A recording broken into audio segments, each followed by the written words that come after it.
ನೆನ್ನೆ ನಾರಾಯಣಗೌಡ ಇದ್ದಂತಹ ಹೋಟೆಲ್ ಮೇಲೆ ಐಟಿ ದಾಳಿಯಾಗಿತ್ತು. ಆತ ಗ್ರಾಮೀಣಾಭಿವೃದ್ಧಿ ಮತ್ತು ಪಂಚಾಯತ್ ಇಲಾಖೆಯ ನೌಕರನಾಗಿದ್ದ. ವಿಚಾರಣೆಗೆ ಹಾಜರಾಗೋದಕ್ಕೆ ನಾರಾಯಣಗೌಡಗೆ ಐಟಿ ನೋಟಿಸ್ ಅನ್ನ ಕೊಟ್ಟಿದೆ. ಇನ್ನು ನಾರಾಯಣಗೌಡ ಗ್ರಾಮೀಣಾಭಿವೃದ್ಧಿ ಇಲಾಖೆಯ ಅಕೌಂಟೆಂಟ್. ನಿನ್ನೆ ಬೆಂಗಳೂರಿನ ರಾಜಮಹಲ್ ಹೋಟೆಲ್ನ ಕೊಠಡಿಯಲ್ಲಿ 2 ಕೋಟಿಗೂ ಅಧಿಕ ಹಣ ಸಿಕ್ಕಿತ್ತು. ಹಾವೇರಿ ಮನೆ ಮೇಲೂ ಕೂಡ ಐಟಿ ಅಧಿಕಾರಿಗಳು ದಾಳಿಯನ್ನ ಮಾಡಿದ್ರು. ದಾಳಿ ವೇಳೆ ತಪ್ಪಿಸಿಕೊಂಡಿದ್ದಂತಹ ನಾರಾಯಣಗೌಡ ಬಿ ಪಾಟೀಲ್ ನಿನ್ನೆ ನಾರಾಯಣಗೌಡ ಕಾರು ಚಾಲಕನ ವಿಚಾರಣೆಯನ್ನ ನಡೆಸಲಾಗಿತ್ತು. ಈ ವಿಚಾರಕ್ಕೆ ಸಂಬಂಧಪಟ್ಟ ಹಾಗೆ ಸಿಕ್ಕಿರುವಂತಹ ಹಣಕ್ಕೆ ಸಂಬಂಧಪಟ್ಟ ಹಾಗೆ ಬಂದು ವಿಚಾರಣೆಗೆ ಹಾಜರಾಗಿ ಅಂತ ಹೇಳಿ ನೋಟಿಸ್ ಅನ್ನ ಜಾರಿಗೊಳಿಸಲಾಗಿದೆ.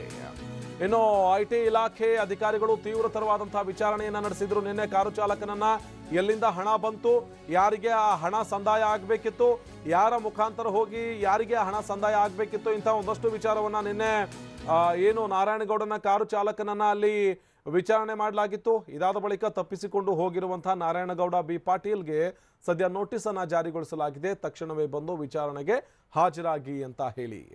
ಈತ ಗ್ರಾಮೀಣಾಭಿವೃದ್ಧಿ ಮತ್ತು ಪಂಚಾಯತ್ ರಾಜ್ ಇಲಾಖೆಯಲ್ಲಿ ನೌಕರನಾಗಿದ್ದ. SDA ಆಗಿ ಕೆಲಸವನ್ನು ನಿರ್ವಹಿಸ್ತಾ ಇದ್ದ. ಇಂಥ ಸಂದರ್ಭದಲ್ಲಿ ಗುತ್ತಿಗೆದಾರರಿಂದ 10%, 20% ಕಮಿಷನ್ ರೂಪದಲ್ಲಿ ಹಣವನ್ನ ಕಲೆಕ್ಟ್ ಮಾಡಿ ಅವುಗಳಿಗೆ ಎಲೆಕ್ಷನ್ಗೆ ಬಳಕೆ ಮಾಡಿಕೊಳ್ಳೋದಕ್ಕೆ ಅಂತ ಹೇಳಿ ಆತ ತಲುಪಿಸ್ತಾ ಇದ್ದ ಅನ್ನುವಂಥ ಆರೋಪಗಳು ಕೇಳಿ ಬಂದಿತ್ತು.